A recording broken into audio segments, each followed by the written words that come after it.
Plus two छात्र छात्री खुशी खबर एणिकी 24 मार्क रखिले हेबे पास।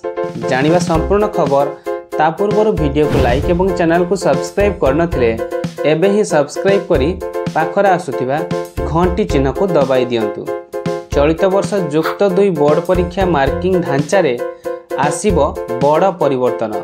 चलित वर्ष 80 मार्क थियोरी एवं 20 मार्क असेसमेंट परीक्षा हेबो।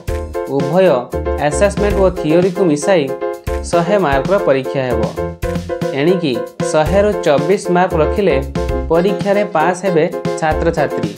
शिक्षार्थी को परीक्षा चाप कमाइबा पई जातीय ढांचा रे परीक्षा हेबो। एने उच्च माध्यमिक शिक्षा परिषद निष्पत्ति नेछि।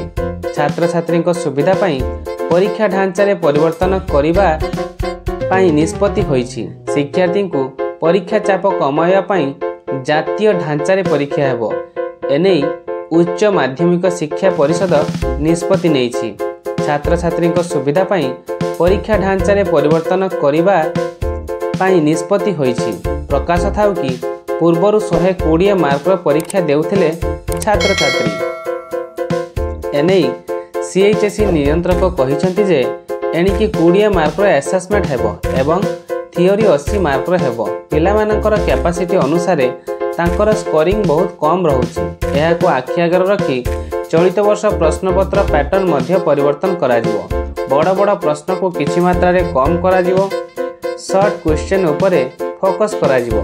10 मार्किया प्रश्न को कम करा जाई 7 मार्क रो करा जिवो। आशा रखिछु एथर परीक्षा भल करिवे बोली कहिसंती प्रशांत कुमार पोल्डा।